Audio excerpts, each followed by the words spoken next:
दोस्तों, हाल ही के घटनाक्रम को देखकर ये लगता है कि भारत को न तो रशिया का Su-57 चाहिए, न अमेरिका का F-21 और F-35 चाहिए और न ही फ्रांस का राफाल चाहिए। भारत को अगर चाहिए तो वो है भारत का तेजस फाइटर जेट। और इस वीडियो में हम डिस्कस करने वाले हैं कि क्यों भारत का तेजस फाइटर जेट एक गेम चेंजर है। लेकिन क्या ये भारत की ये स्ट्रेटेजी क्या बुरी तरह फेल हो सकती है? अगर भारत का तेजस MK2 टाइम पर डेवलप नहीं होता है तो भारत को किस मुसीबत का सामना करना पड़ सकता है? आइए इस वीडियो में समझने की कोशिश करते हैं।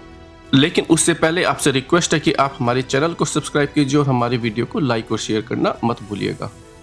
आइए सबसे पहले बात करते हैं तेजस फाइटर जेट के बारे में। देखिए, भारत के पास में फिलहाल जो फाइटर जेट अवेलेबल है वो है तेजस MK1। भारत ने इसके 40 फाइटर जेट का प्रोडक्शन किया है और भारत की जो एयरफोर्स है वो तेजस MK1A वाले वर्जन को चाहती है और जो कि अभी प्रोडक्शन लाइन के अंदर है। और इसके जो 83 फाइटर जेट है वो 2021 में ऑर्डर किए गए थे और 2025 के अंदर जो है 197 और एडिशनल तेजस MK1 के ऑर्डर दिए गए हैं। यह दुनिया का सबसे छोटा फाइटर जेट है।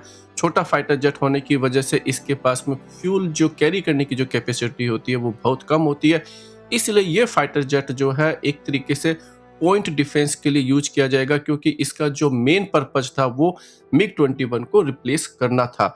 और ये जो एयरक्राफ्ट है वो अपना काम बेहतरीन तरीके से करेगा, लेकिन ये दुश्मन की टेरिटरी में डीप स्ट्राइक जो है वो नहीं कर सकता है। और अब समझने की कोशिश करते हैं कि तेजस फाइटर जेट एक क्यों गेम चेंजर फाइटर जेट है भारत के लिए।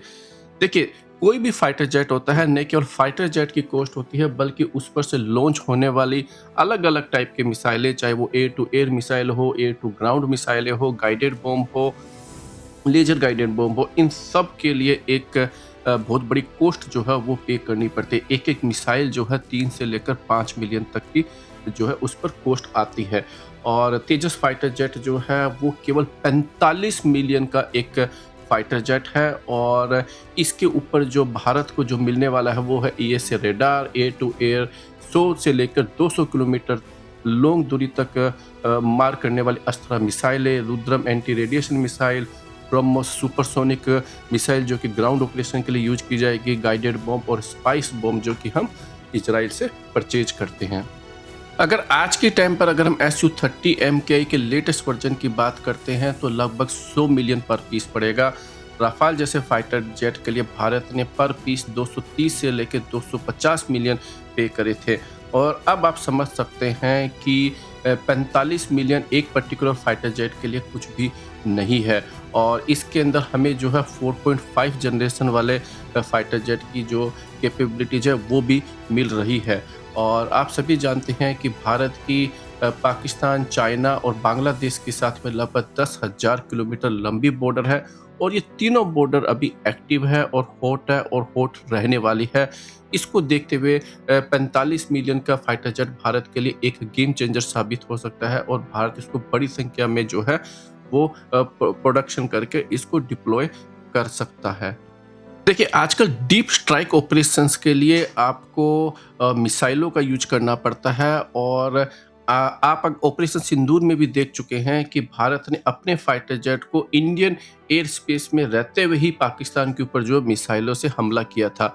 और इस काम को भारत का जो तेजस MK1A है वो अपने स्पाइस बॉम्ब या फिर रुद्रम जैसी मिसाइलें या फिर ब्रह्मोस जैसी मिसाइलों से बहुत अच्छे तरीके से कर सकता है। तो इसलिए ये जो फाइटर जेट है वो भारत के लिए गेम चेंजर साबित हो सकता है, क्योंकि स्पाइस बॉम्ब के अलावा और बाकी के जो दूसरे जो मिसाइलें और गाइडेड बॉम्ब है भारत खुद ही बनाता है और इसलिए भारत जो है उसके ऊपर भी अपने बहुत सारी जो फॉरेन करेंसी है उसको बचा सकता है। और अब बात करते हैं भारत की तेजस MK2 फाइटर जेट की। और भारत के लिए ये जो फाइटर जेट है और भी बड़ा गेम चेंजर साबित हो सकता है। भारत अपने MiG-29, मिराज 2000 और जैगवार को रिप्लेस करने के लिए इस फाइटर जेट को बना रहा है और यहाँ तक भी कहा जा रहा है कि भारत का ये जो फाइटर जेट है वो एक तरीके से राफाल जैसे फाइटर जेट की कैटेगरी का फाइटर जेट होगा। और DRDO चीफ ने ये कंफर्म किया है कि इसकी पहली फ्लाइट 2026 के जून और जुलाई के अंदर होगी और उसके बाद में इसकी बहुत सारी टेस्टिंग की जाएगी, फिर सर्टिफिकेशन होगा और फिर जो है प्रोडक्शन लाइन में जाएगा। हमें अभी भी लगता है कि 2032-33 यानी कि कम से कम आज से कम से कम 6 से 8 साल पहले ये प्रोडक्शन लाइन में नहीं जाने वाला है। भारत को ये लगता है कि भारत इसका जो डेवलपमेंट है वो जल्दी से पूरा कर सकता है, क्योंकि इसके ऊपर जो लगने वाली मिसाइलें हैं जैसे कि अस्त्रा मिसाइलें, रुद्रम, ब्रह्मोस मिसाइलें या स्पाइस बॉम्ब, ये ऑलरेडी जो है तेजस MK1 फाइटर जेट पे इंटीग्रेट हो रहे हैं और इनको टेस्ट कर लिया जाएगा। तो जो सेम किट होगी वो टेक्निकली तेजस MK2 वाले फाइटर जेट के ऊपर भी जो है इंटीग्रेट की जाएगी, इसलिए उसके ऊपर जो लगने वाला जो टाइम है वो जो है भारत बचा पाएगा। क्योंकि ये तेजस MK2 टेक्निकली एक तरीके से तेजस फाइटर जेट का ही एक बड़ा वर्जन है।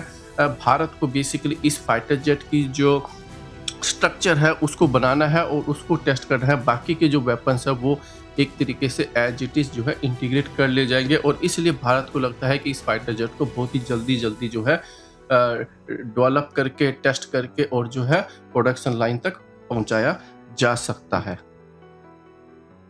और इस फाइटर जेट की जो कैपेसिटी होगी वो बेसिकली डीप स्ट्राइक यानी कि एक तरीके से रफाल जैसे जो पेलोड है उसको ये ले जा पाएगा। ये एक मीडियम कैटेगरी का फाइटर जेट होगा और एक सस्ता फाइटर जेट होगा, तो इसलिए अगेन ये भारत के लिए एक गेम चेंजर साबित हो सकता है। लेकिन आप सभी जानते हैं कि ये fighter jet American GE414 engine के ऊपर डिपेंडेंट है, और जिस तरीके से भारत के ट्रेड इशू चल रहे हैं, और अगर भारत जो है वो अमेरिका से अगर कोई फाइटर जेट या दूसरे वेपन सिस्टम्स को नहीं परचेज करता है और अमेरिका को लगता है कि भारत का ये जो फाइटर जेट है वो बेसिकली सक्सेसफुल हो जाएगा, तो भारत को जो है GE414 इंजन देने से जो है मना कर सकता है या उसमें रुकावट पैदा कर सकता है, और फिर भारत के ये जो तेजस फाइटर जेट का प्रोग्राम है ये एक तरीके से बिल्कुल ही रुक जाएगा, क्योंकि फिर भारत को फिर से जो है एक नया इंजन परचेज करना पड़ेगा, फिर से डिजाइन फेज पर जाना पड़ेगा, फिर से सारी टेस्टिंग करनी पड़ेगी। इसलिए जो है ये भारत के लिए एक बहुत ही बड़ा रिस्की कदम हो सकता है। और क्योंकि ये स्टिल एक नया फाइटर जेट है, अगर भारत को इंजन मिलता भी है लेकिन भारत की अगर एयरफोर्स को वो कैपेबिलिटीज जो है वो नहीं मिल पाती है इस फाइटर जेट से, तो फिर जो है भारत के लिए आने वाले समय में 2030 के बाद में एक बहुत बड़ी जो है समस्या पैदा हो सकती है। वो क्यों, अब आइए समझने की कोशिश करते हैं। और उसका सबसे बड़ा रीज़न है भारत की एयरफोर्स के जो अभी फ़िलहाल जो है हिस्टोरिकली लो 30 स्क्वाड्रन ही जो है वो भारत के पास में रह गई है, और भारत के जो जैगवार जो कि 120 फाइटर जेट है, आपके जो मिराज 2000 जो कि 47 की संख्या के आसपास है, और मिग-29 जो कि आपके पास 63 के आसपास है, ये सारे फाइटर जेट जो है टेक्निकली 2030 से रिटायर हो जाएंगे, और 2035 के आसपास अगेन आपके Su-30 रिटायर होना स्टार्ट हो जाएंगे। तो आपके लगभग अगले 10 सालों में 250 के आसपास एयरक्राफ्ट जो है वो रिटायर होने वाले हैं।